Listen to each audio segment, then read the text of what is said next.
This episode is brought to you by Samsung. Unfold the all-new Galaxy Z Fold 4 and expand your world. With Flex Mode, it stands on its own, so you're hands-free to get more done during calls. And with multi-window view, you can use up to 3 apps at the same time. Plus, the edge-to-edge screen allows you to fully immerse yourself in your favorite games and shows. Visit Samsung.com to learn more about Galaxy Z Fold 4. Blue Wire. First pick in the 1991 NBA Draft, the Charlotte Hornets select Larry Johnson from University of I'm not supposed to be here, man. A lot of people from where I'm from, don't make it.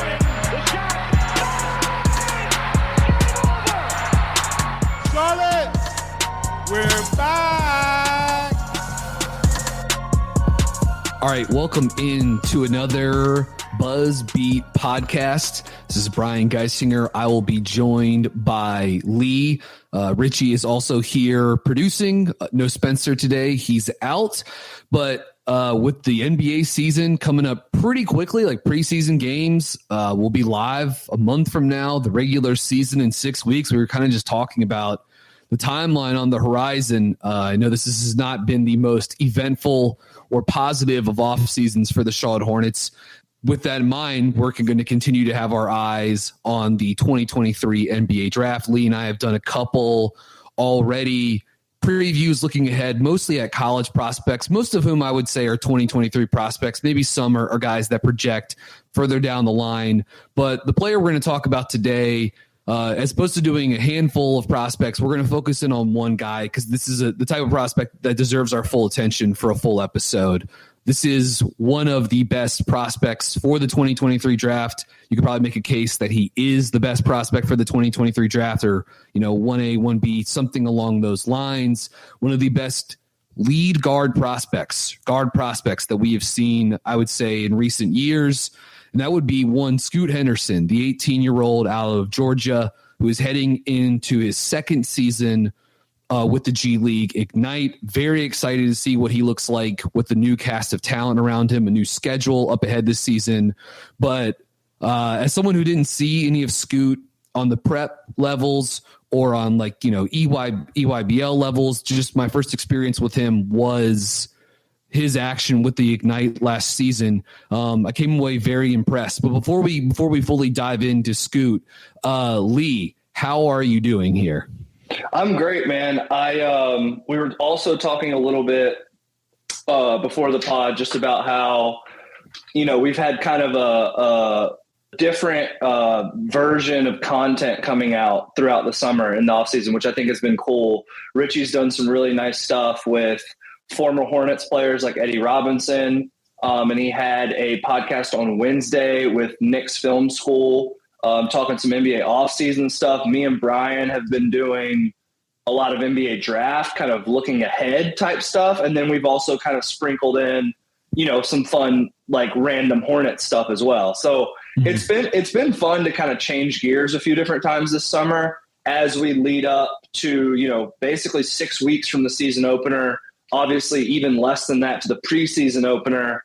We will have plenty to talk about once the season gets started, but it's just nice to, kind of do some different podcasts throughout the off season. And everything else is good my way. Looking forward to a nice weekend. And also, of course, shout out to all of our BuzzBeat Plus and buzzbeat.substack.com listeners. Those are our premium followers, so we can't thank them enough. And jump on board if you haven't already. We really appreciate everybody listening. Yeah, thank you for getting that in, and shout out to the guys from Knicks Film School having Richie on. Those are good people, and I have not listened to that yet, but that is going to be on the workout playlist at some point for me this weekend. So excited to dive in, and there were even people today. We're recording this on Friday the 9th. I saw people kicking around, sort of hypothetical Randall Reddish to Charlotte trades for Gordon Hayward. I saw that floating around on Twitter this morning and afternoon. So an app time for Richie to go on and talk with those guys. So there's also going to be hopefully a little bit of a video component to this pod. We're not going to be doing, I think, play-by-play breakdowns here, but there is going to be a bit of a film component. Hopefully, some of you guys have caught Scoot Henderson previously, but if not, there's going to be some film packages sprinkled in here. So without further ado, let's actually just dive in here. Scoot Henderson, first thoughts are an absolutely special athlete at the guard position for sure, but also just as like a basketball prospect in general. Insane speed. High quickness, elite burst. Some of, I think, the best burst with the basketball, without the basketball that you're going to see of any prospect, especially at the guard position. But just absolutely 0 to 100 in the blink of an eye. This guy is an instant advantage creator, an easy advantage creator. And I think with these lead guard prospects like Scoot, that is absolutely one of the things, Lee, that I'm always going to be focused on. And this guy is able to touch the paint with a live dribble, either one-on-one, attacking and closeout, certainly in the pick and roll, definitely in transition where it feels like he's almost a bit of a cheat code. But he's the kind of guy that I think projects to being a primary initiator, a guy that runs a lot of pick and rolls that you put like a spread offense around him. And you let this guy just cave in the defense and get into the lane and make plays. A special vertical athlete off, his ability to go from first step to the first couple of dribbles to getting in the air, especially off one foot, getting in the air to finish at the basket, especially when he's able to sort of like turn the corner, get downhill and get an edge on rim protection, get an edge on his defender. Because as soon as he has that, if you give this guy a sliver, he's going to beat you to the rim. Like he's always going to win the race unless the help is defense is sort of like right lined up directly in front of him. So again, for a 6'3", 6'4" guard that is continuing to get stronger, again, he just turned 18, I think back in February.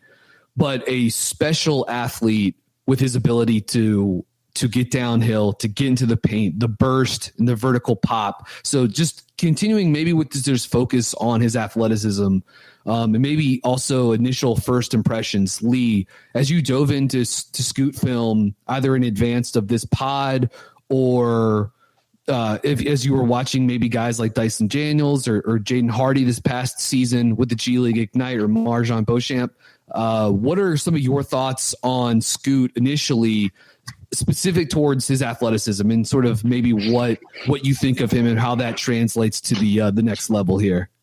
Well, I think you basically led off with the term of, like rocket athlete, nuclear athlete, like whatever kind of like, explosive descriptor you want to put there. Like it tracks. So like the physical profile and like the functional vertical basketball athleticism is what just jumps off the screen with Scoot. I think one of the other like big things that I keep coming back to is, he's 18 years old right now. He was a 17-year-old in the G League and he averaged 14 points a game, 5 rebounds a game, 3.5 assists. This is kind of in their quote unquote actual regular season is what those stats come from. They also had like a showcase season as well. So those would be a little bit separate, but that gives you an idea of like how productive he was as a 17-year-old teenager in the G League, which obviously if you're a listener of this podcast, is like everything from, young prospects like this to 35-year-old NBA vets that played 10 or 12 years in the league and are kind of either still hanging on or trying to get back into the league for like one more opportunity. So, the picture I'm trying to paint here is that this kid is a 17-year-old that, although maybe not in the most efficient manner, and we'll get into some of his like numbers as well, but just from a productivity standpoint, because of what his athleticism lends him like to be able to do on a basketball court, it's a pretty unique situation with his age, athleticism, and production at a really, really high level. And I was going back through like the past like 3 or 4 drafts, just kind of like refreshing my mind on all of the different guard prospects that we've seen. And there's been some awesome guard prospects. But from a pure basketball athleticism standpoint, the only guy that I could really find in the last 3 drafts that even kind of sniffs his territory for a lead guard, by the way, I'm like excluding Wayne, like is Jalen Green, who obviously was also a G League Ignite guy. I think Scoot is probably farther along as a passer already than Jalen Green is. Jalen is probably a little ahead of schedule in the shooting. And I'm not even necessarily trying to compare them too much. I'm just trying to like paint the perspective for the listeners of kind of how the rarefied air of athleticism he lives in. I mean, we've had all these really awesome lead passing guards, like a gluttony of lead passing guards in these past few drafts when you go Halliburton, Giddey, Cunningham, Ball. But like Scoot is just a different type of guy. And obviously there's pros and cons to that. But that's what jumps off the page to me. It's what you already alluded to. It's the explosive, unique athleticism that is like a once in every 3 year kind of guy. Yeah. If you go back the last 3 draft cycles to like 2020, I think the guys that compare to him in terms of speed and burst, it's it's Ant Edwards, it's Jaden Ivey, and they're different players. I mean, Edwards obviously is much stronger, right? Another Atlanta guy. Ivy's a good one. Yeah, Ivy, certainly, still a little bit at this point, still, bigger than Scoot, but has that kind of just, Randy Moss running a fly pattern, just elite speed. If you go back to 2019, you could probably pick, John Morant, right? Another one of these sort of like lead guard freak athletes, but I think even some of the better analogs, you've got to go further back to, John Wall or Rose or, those types of guys, which again, I know we listed off a ton of incredible players, including some all-time players, some of the best players, guards of the last decade. And yeah, I mean, he is that level of prospect. What I would say with Scoot is that it's not just the speed, which again, let me circle back real quickly. This guy's ability to go from like, there were times watching him in the G League this season where you would see him like catch the ball and he would be able to kind of like ramp up a little bit and get a couple of steps before hitting the screen or before getting to the defender. And at that point, like, it's too late if you don't have guys set up in front of him. But there were other times too where he'd either go from a standstill and just race by the guy in front of him, just attack top foot and get downhill. There were other times too. There was one game I was watching, I think it was the Mexico City game, where he catches the ball, I think on a kick out or something. He's a couple steps inside the arc. He starts to reverse dribble. Like, he's moving away from the basket and his guy is sort of like slowly sliding to come out to him. And he just plants his back left foot and then just immediately goes downhill.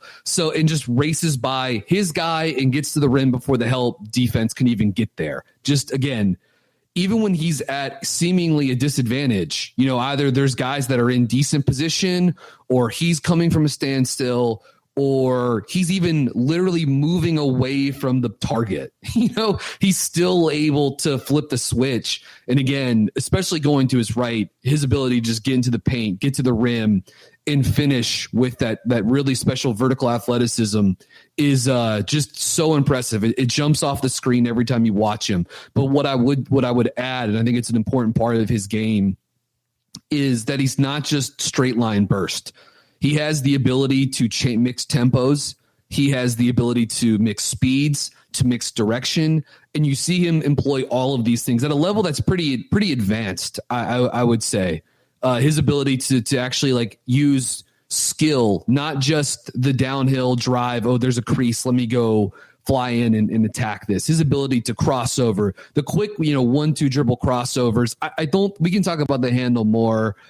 I'm not sure here you can see Scoot dribbling up the court here, and just that quick one cross, then a second cross. He fails to finish through contact at the rim on that play. But you do see, like, even against the set defense, as he's walking dribble combination. Yeah. And I do think that's an area where he can improve, and I think he will. But yeah, the 1-2 quick combo crossovers are just nasty, and he can completely split a defense with those in the blink of an eye. I also think, and this is one of the things that was really impressive, I think, for a guy who was, 17 years old for half the season with the Ignite, playing with a bunch of, future NBA prospects, playing against a bunch of vets, like you mentioned, Lee, was his patience.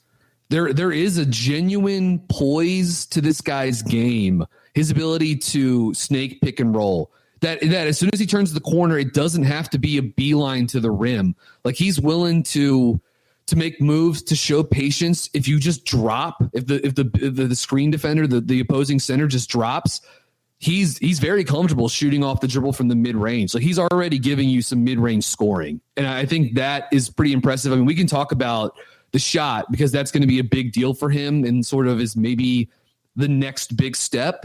But that mid-range scoring for him is pretty darn impressive. So again, the poise, because will be patient with the ball. He'll let the roller get downhill. He's willing to snake back. He's willing to change directions to sort of like help defenses and screen defenders different looks, but also the willingness to not force it if it's not there, to either just take the pass that's available. If there's a spot up guy, if help comes at the nail and there's just a kick out to Jaden Hardy, or if there was a kick out to Marjan, or his ability to simply just rise up and take those 19-foot pull-ups. Like, that's a superstar shot, right? Those are the superstars going to take those shots. And so I think it was pretty impressive that he was able to get to that stuff. And then just the sort of like the last thing I would say before I flip it back to you, Lee, and feel free to take it in any direction, is it is almost comical when you're able to give this guy some advantage to play off of before he has the basketball. Like, whether that's him, again, attacking in transition is sort of like the best case of this, right? Where someone hits it ahead to him, and already he's got, he's leading the break on the wing on a 3-on-2 or whatever. Sometimes that is him getting to attack a closeout if an opponent does give him a hard closeout, which you can maybe debate the merits of that given the 3-point shot and where it's at right now.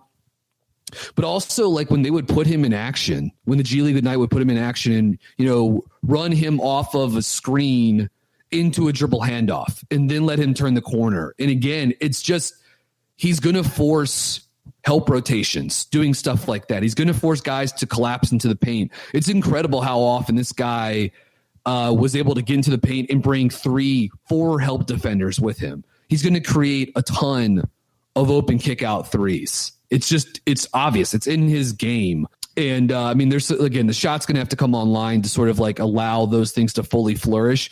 But I do love the fact that you can scheme up stuff for this guy too. You can put him in the action, and that can really, really, really make him dangerous, because if you give him an advantage, he's already a better athlete than the guy guarding him, and I do think that will translate to most NBA defenders as well.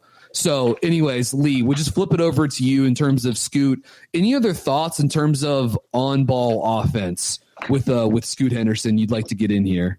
When you're drafting your fantasy team, do you ever wish you could do the same thing with your business team? If you're building a roster to win the league, you need Indeed. Hate waiting? Indeed's U.S. data shows over 80% of Indeed employers find quality candidates whose resumes on Indeed match their job description the moment they sponsor a job.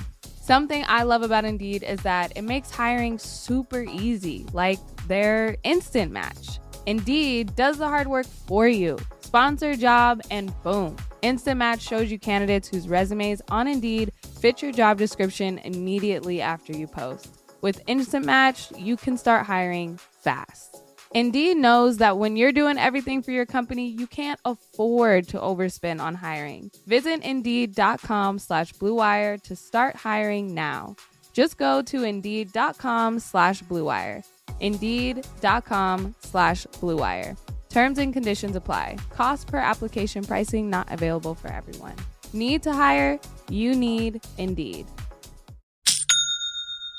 Ooh, you know what that means. That's the sound of a business making another sale on Shopify, the one commerce platform to start, run, and grow your business. Shopify makes it simple for anyone to sell anywhere, from creating your store in your look to finding new customers to scaling your idea anywhere your future holds. With Shopify, you can do it all from one place with no need for skills in design or code. It's how every minute of every day, something amazing happens. A new seller makes their first sale with Shopify, and you can too. I love how Shopify makes starting your own business possible for anyone, including me. Now it's your turn to start selling today with Shopify for free. Go to shopify.com/BlueWire, all lowercase, for a free 14-day trial and get full access to Shopify's entire suite of features. Start selling on Shopify today. Go to shopify.com/BlueWire right now. Shopify.com/BlueWire. So I love the point you made regarding kind of his versatility and his ability to be put in offensive action, not necessarily as a lead attacker, although that's a pretty obvious quality of his. But, the dribble handoff stuff, the, empty side isolation attack type stuff, he's got in the bag. I think you mentioned his poise and maturity, which is a great point.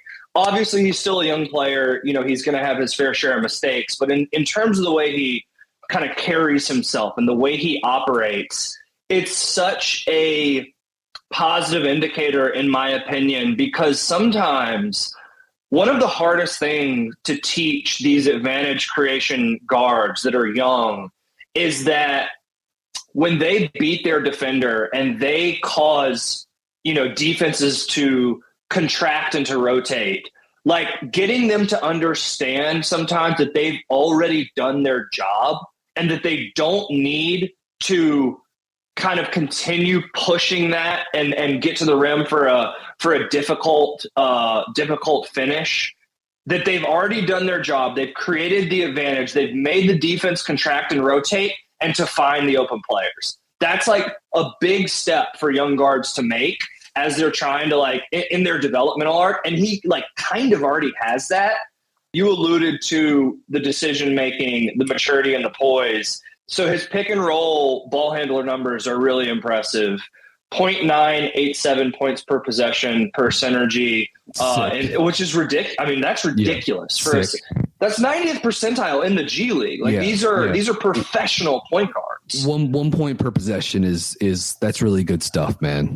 And then when you take it to pick and roll, including passes, which is 126 possessions, which is not nothing, it goes up to 1.1 points per possession, which is 94th percentile. So his efficiency actually goes up in the pick and roll when you include the times when he's kicking out or dumping off to open teammates, which just supports kind of the case you've already made for him as a lead distributor. Yeah, again, I think he's a good passer. I'm glad it seems like you're in agreement there, which makes me happy. I think there's some sort of grade him out as a average passer or whatever at this point. I tend to think he's pretty good, and I think there's a ton of room for improvement.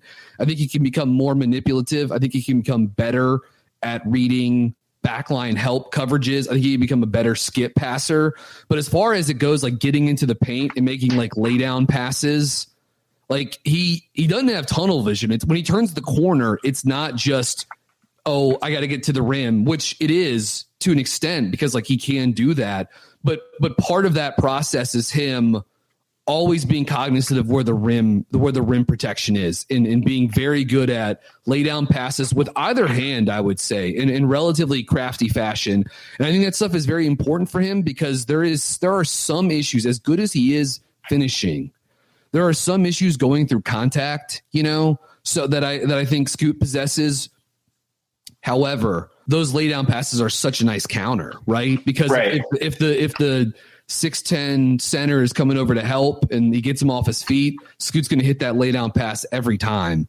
And again, once he starts being better and more accurate with those skip passes, which again, I do think that's something he will improve on. We've seen plenty of advantage creators in the NBA, get better at that stuff with time. Again, I think he has the ability to just create good looks. He projects as the kind of guy that can just slash a defense and create good looks for himself or for his teammates every time down the court. Now, I do think it's important. Richie, at some point, Richie's producing this. We appreciate him throwing in some of these clips here. Richie showed a pull-up three out of the pick and roll that he hit. I think it was in the Detroit game or the Motor City game. Forgive me, where the guard defender goes under and he's able to sort of like take just a quick little step back, pull off dribble three. I like the fact that he's willing to take those shots. Like here you go. You see ball screen defender goes under, pretty easy, rhythm, kind of like a half step back, not quite like a full space creation step back shot. But he didn't shoot a good number on threes. In the stats that I'm looking at for the full season with the Ignite, this is 21 games. He shot under 22%, only 2.5 3-point attempts per game. But I think the shot looks all right. I actually think some of the off catch, like the spot up shooting, kind of release and gather, I think all that stuff looks pretty good. I think the mid range shooting looks pretty good. He shot a good number from the free throw line, almost 78%, not a ton of attempts, but there are a lot of indicators to suggest that I think he's going to become a good enough of a pull up shooter that it's going to force teams just aren't going to be able to just go under, right? Because if he were playing in the NBA this season, that would be the coverage against him, right? Yep. Out of the pick and roll will be just go under, try to take away the drive, force this guy to be manipulative or to hit a three. And that's some of the stuff where he's going to have to become, he's going to have to improve. The shot's going to have to get better. And sort of, I think some of the second and third read playmaking will have to improve, or, the third and fourth read playmaking. Because I think he kind of knows what he's doing for himself for the obvious kickouts, for the obvious lay down passes. But I'm curious to see, what more he can add, because I think he's already pretty intuitive in terms of live dribble creating and in scoring. All right, Lee, anything else you'd like to add in terms of on-ball offense before maybe we shift around a little bit here with Scoot? Yep. So the free throw numbers too, they're probably a little depressed because they do the 1 for 2 in the G League as well. So when you look an important note, that's an important note. When you look at those attempts, I think he'll be able to elevate that a little bit at the next level.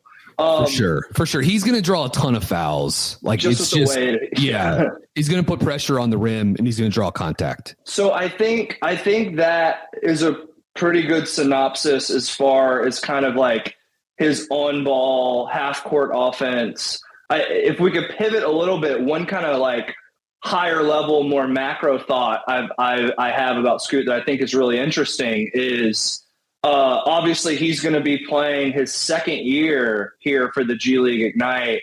And last year he was with Jaden Hardy and Dyson Daniels, who are almost couldn't be two opposite players, but both had usage and both were effective at times with the ball in their hands. So I just think Scoot's role this year is going to be so different and could be in a really positive way.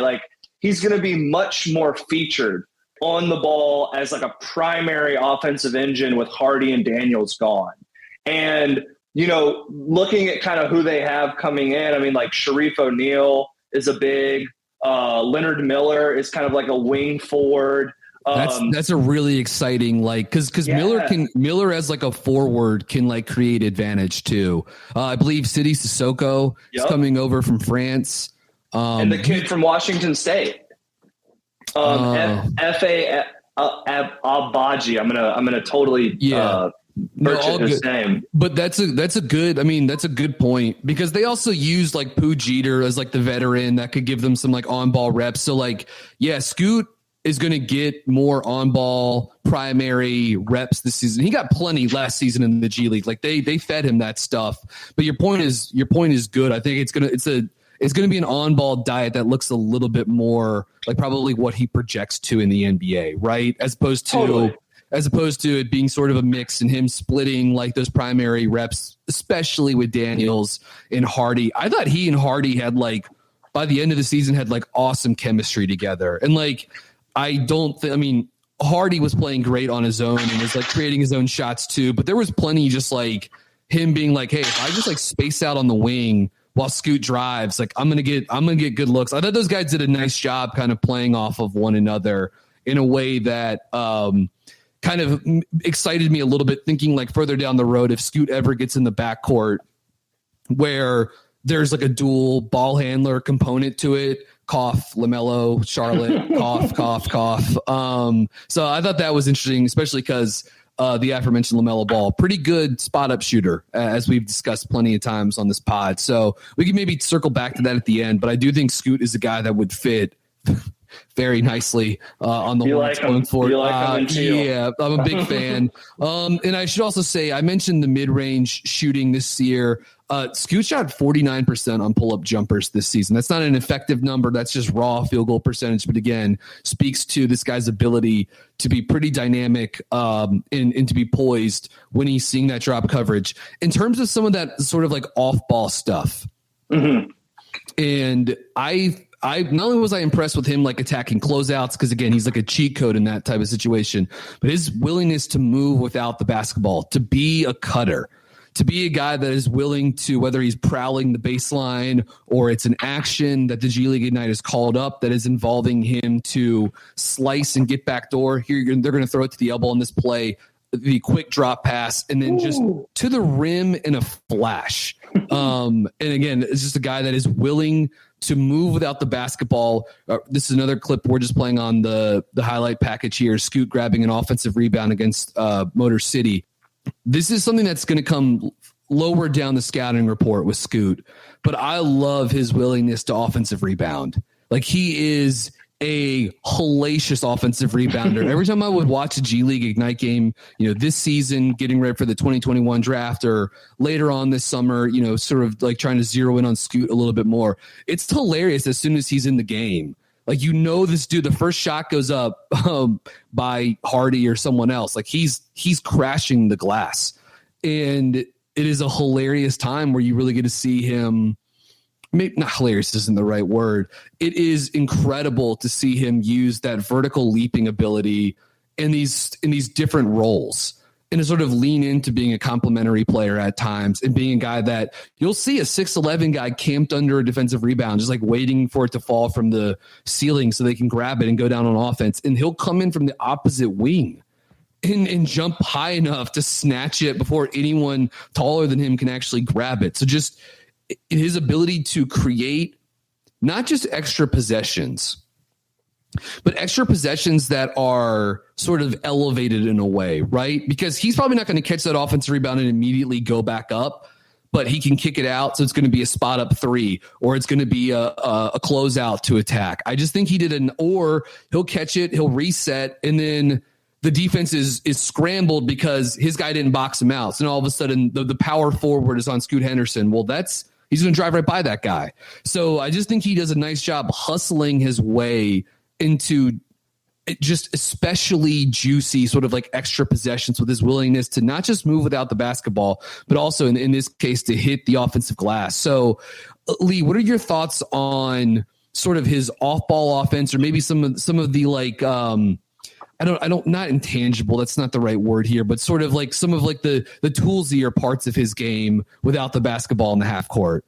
Yeah, I mean, he's a useful player. I mean, aside from all kind of like the standout stuff he has, I think what kind of like the off-ball movement, his ability to cut within a half-court offense, his ability to offensive rebound in that kind of special like one-handed rebound clip that Richie just queued up prior when you were speaking, it really, to me, what it points to is like that functional basketball athleticism term that I keep coming to. And it's like, great point. Yes, he's an explosive athlete. Like, yes, he's awesome in transition because of that and his ball handling, but it's useful in a basketball context. He's not just a guy who's going to test out well, like at a combine on a vertical. Like, he will do that too, don't get me wrong, but it actually impacts, it impacts winning on both ends,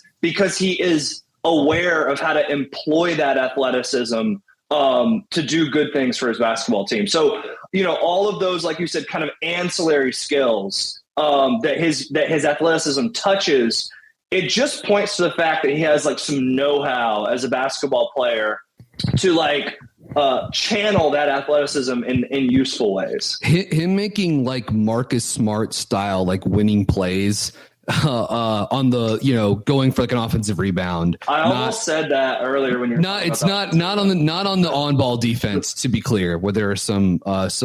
Which we should chat. Yeah, let's with that in mind, let's use that as a bit of a segue, and let's flip over to the defensive side of the court, and let's maybe start with the point of attack and on-ball defense. I think this is an area where like it's pretty obvious that like Henderson needs work. It's not that he physically isn't gifted enough. Like he's got long arms. He's incredibly quick laterally. His hands are insanely quick, almost maybe to a fault. Like I think that allows him to sort of like, in previous levels, and probably we'll see it again this season on the G League, that allows him to sort of like make up for not being as frisky as he should, or as like industrious as he should at the point of attack. I feel like often in pick and roll defense, I see him default to just going under the screen, and opposing ball handlers can shake him with a crossover or a spin move. They can reject. Like he just sort of like volunteers and gives up space right at the point of attack. And where you really need to have like some punch and some fight, all of a sudden the defense is like a little compromised already because Scoot has taken sort of like bad process guarding the initial ball screen. I think again, the friskiness, the screen navigation, it needs some seasoning. It's there some of the time, but I just think it's like a mentality thing. Clicking in on every possession where he's the one guarding a ball screen, I think is going to be a big deal. And look, for a guy that is, we just talked about this a second ago, but Scoot's going to get more on-ball reps this season for the Ignite. He projects to being a guy that's going to have a huge on-ball role on the next level. This is something where you're probably going to want to see him improve. And we see plenty of primary ball handlers that struggle guarding pick and roll on the other end. Trae Young, Ja Morant, Luka Doncic. These guys all come in all different sizes, obviously, too. But that is something you're going to, I think, want to see, just given his athletic traits, given the length, given the hands. I think you can probably expect and at least hope for a little bit more from Scoot. I think he should be able to give you more impact at the point of attack, more impact guarding the basketball. I don't much prefer the closeouts. Some of them are like pretty bad, where like he's just like ball chasing, and then he's forced into a closeout, and the guy is driving by him, like it's Scoot Henderson driving by somebody, and it's all because he's taken sometimes it makes me feel like it's like an outfielder that's taken a bad path to catching a line drive fly ball, and just the positioning is off. And so, occasionally he has the athleticism to sort of like make up for taking a bad path, the quick hands, the ability to block a shot or to deflect and get a steal, to reach his hands in there. But often, especially once the competition becomes better and better, that's going to become something he's able to get away with far less frequently. And that seems like something he's really going to have to clean up. So I do think point of attack defense, closeout, ISO defense are two things that are he'll have to improve. Lee, what are your thoughts on Scoot defensively at this stage? Yeah, I think that was all really well said. Okay, so there's two things, right? Like number one, obviously he's not limited athletically. He is limited a little bit by his size. Obviously he's not a 6'5", 6'6", just brick house like some of these other just elite point of attack defenders are. He's just as athletic as any of them. He's probably got, like you said, just as good a hands as just about any of those any counterparts he would have. But well, he makes a great. You talk about the hands. He makes a great play there in the clip that Rich is playing right now, and then of course the explosiveness and the speed, gets out in transition and makes a great play. We've got another pick and roll clip here where he gets beat, and that's what BG's talking about right there. It's kind of, part of it's youth, part of it is like craftiness, for lack of a better word, like understanding angles, understanding driving lanes, and like opposing guards attacking him, and how to shut off some of that stuff. I think aside from the youth and the size, which are limiting factors for him defensively at this moment, I think the optimistic take is the tools that he has, the tools that he has that you cannot teach, but that if you're an effective like player development franchise that you can kind of mold him into a more effective defender. I think that is very realistic. And if you're evaluating your drafting, Scoot, like, you should be able to project him as a solid defender at some point in his career. I think the other point I would make about, you kind of already talked about his role will be this year for the G League Ignite. He's going to be more featured as a primary player, being that he's a returning guy and Daniels and Hardy are gone. On the flip side of that, he is going to have to take more responsibility as a defender this season as well.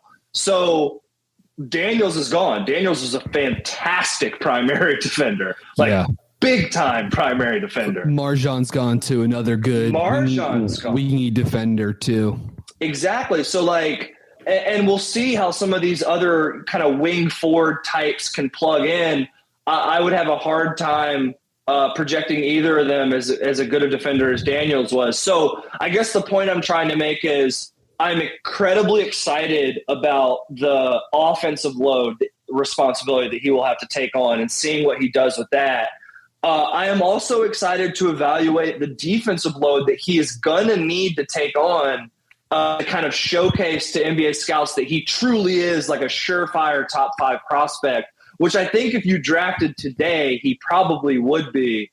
But we'll have to kind of sustain that through the year and fixing some of these issues we've seen. Yeah, agreed. I do think it's one of those things that if we're projecting 5 years out and Scoot's, in the last year of his rookie deal, he's already a star, or he's on year 1 of his, max rookie extension, he's a star, et cetera, which I think there are plenty of outcomes and projections that it's not even the best case scenario. I think there's a lot of different outcomes for this guy that end up with him being, a star level player. But assuming he's in that role, I do think there are some levels of Scoot where if the on-ball defense never quite matches the athleticism, depending on your roster construction around him, you can hide him. You can stash him on a stationary shooter. You can stash him on a lower usage wing or something like that. And I think not only can he be fine in those scenarios, I think he's actually showed at a young age some pretty good fight as a help defender. His ability to make weak side rotations, watch where he starts. He's on the opposite side of the lane. He's able to get to the rim in time. Good, solid verticality on the contest, and then immediately Scoot. This is the clip Richie's playing. He's running in transition right to the rim. That's really good. He goes from verticality, rim stop defensively to other end and one layup in the span of 4 seconds. And it's all because he was ready to rotate as the low man on the backside help there. So that's one of my favorite sequence clips that Scoot had this season in the G League. We talked about the quick hands, the athleticism. I think he's the guy that should be able to get a lot of steals as an off-ball player, a guy that's able to get into passing lanes, a guy that he's going to dig. But I just but especially those rotations, being timely, being in the right spots. That's going to make it easier if he turns out to be mediocre to subpar on-ball defender. I still think you're going to get some good stuff from him defensively, because I think there are some encouraging signs with the team defense. We know he's down to hit the defensive glass. He's down to stick his nose in there and try to block a shot or show some verticality at the rim. He was willing to stick his nose in on that play, you know what I mean? And risk getting scored on or getting dunked on or whatever, and to get a stop.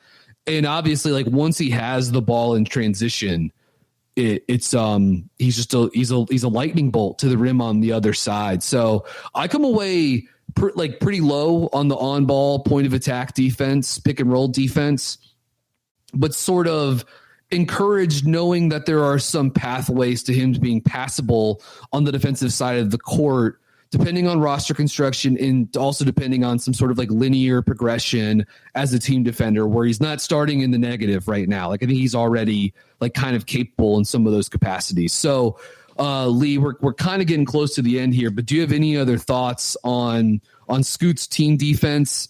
And then once we're done with that, I've got a couple quick hitters on Scoot, sort of wrap up, and we can get out of here. No, I think we've covered both ends pretty well. I am really excited, not only because of kind of the role projection that we're going to see with him this year. One other interesting note is the G League Ignite for the first time is going to play a full G League schedule this year, which is really cool, which means they'll also be eligible for the G League playoffs. So we're just gonna get kind of a more like holistic look at these prospects this year, which is awesome.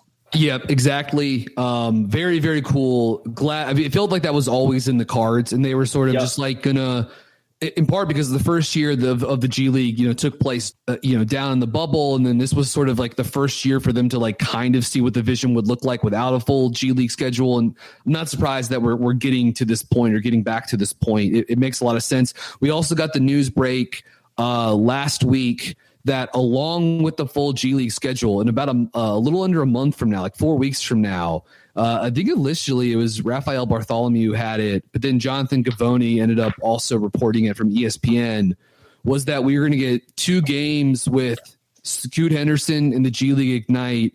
And I'm blanking on the team that Victor Wembanyama plays for over in France, but they're going to play 2 games in early October in Las Vegas. And that's confirmed now? That's confirmed. Oh, that's awesome. I believe those will also be broadcast on ESPN.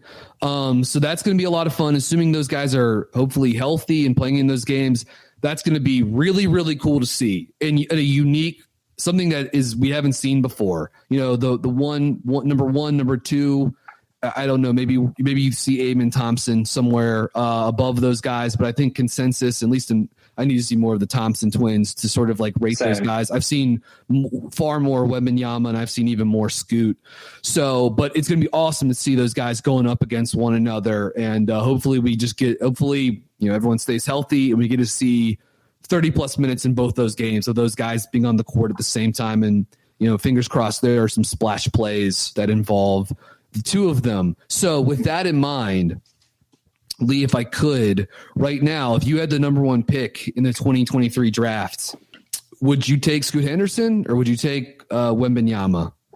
I'd take Wembanyama. I am still open to the fact that opinion could change, but and to be quite honest, I'm still, I think, basing a lot of that on what I saw Wembanyama do against the USA in the I think it was the U19 FIBA last summer. So like watching his matchup against Chet and and obviously like Jaden Ivey was in that game.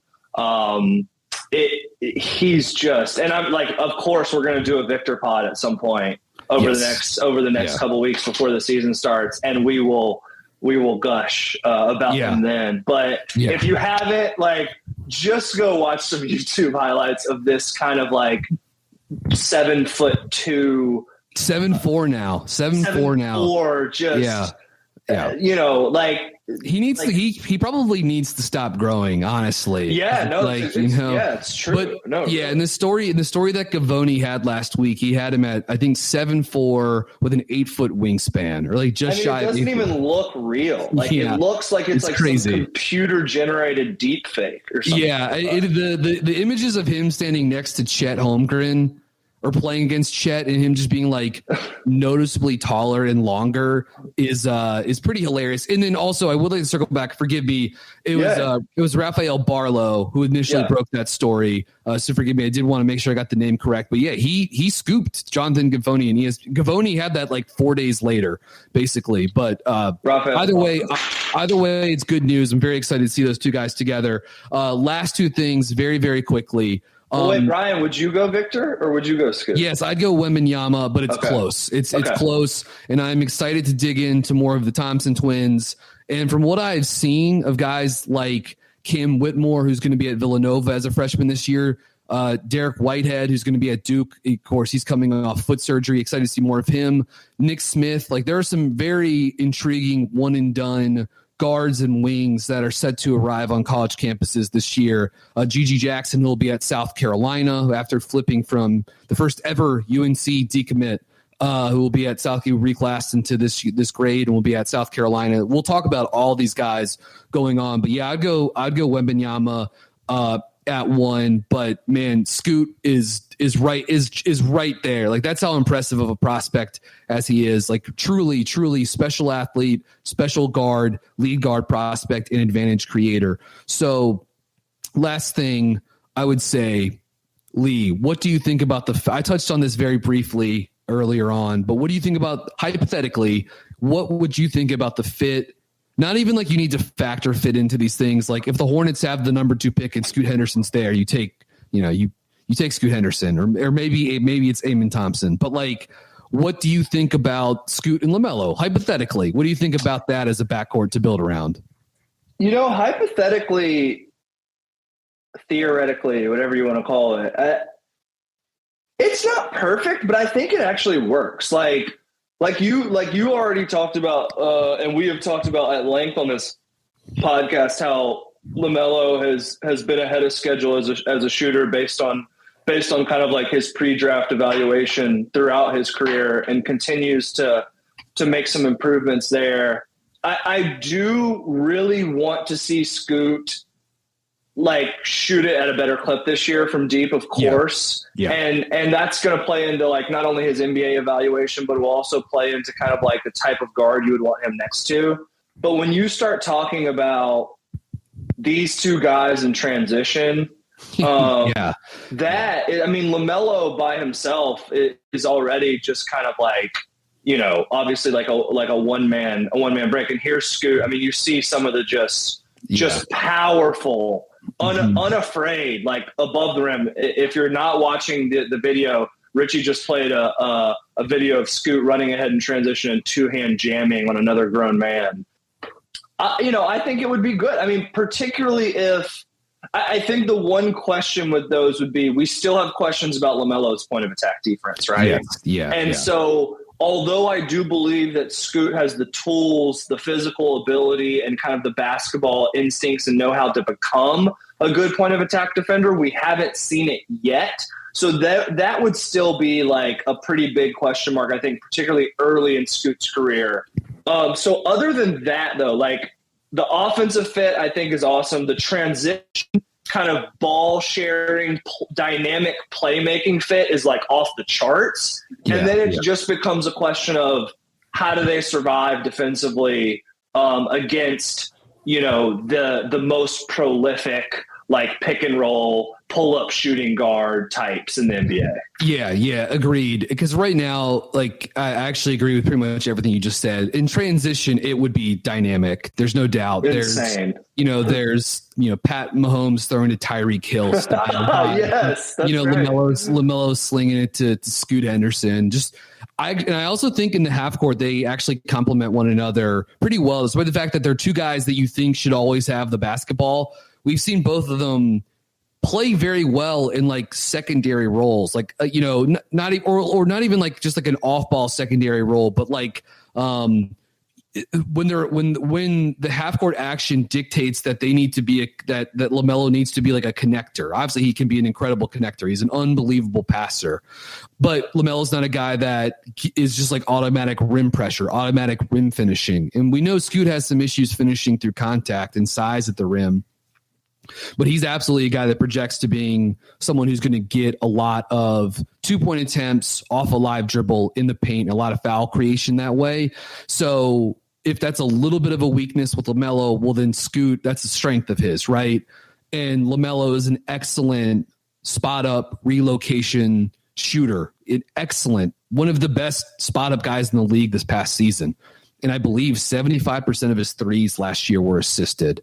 So you all of a sudden, if you put a guy like Scoot that can be instant advantage creation, it can collapse the defense and kick out, then all of a sudden LaMelo's getting easy catch and shoot threes off of simple spread pick and roll or simple isolation. Plus, you put those guys together in creative pistol style sets, where Scoot flies up without the basketball, LaMelo kicks it ahead to him, then LaMelo chases that pass, and Scoot can either flip it back to LaMelo on a sprint, or he can keep it, like fake the handoff and then go into a ball screen with Mark Williams.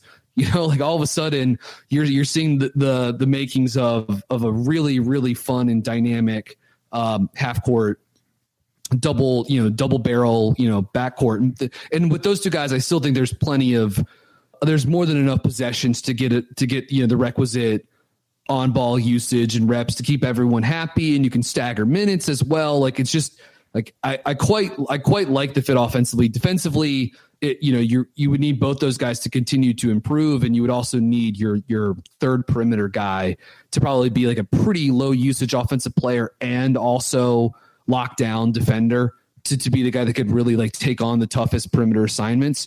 But for the most part, I quite like the fit. I don't know if we're going to see it, but at this stage, anything's a possibility. So I say, why not dissect it? Dream big with insane levels of detail here. So this has been our pod on Scoot Henderson. Lee, any final thoughts before we close this thing out? No, man, I'll reiterate kind of what I said at the beginning of the podcast. We'll have a few more of these prospect pods coming out as we close out the preseason over the next month and a half. And we will continue to do this throughout the season too. I think me and BG are both excited to do kind of some prospect hot or cold, who's moving up our board, who's moving down our board throughout the season as college games start off too. So that's all I got, man. This was really fun.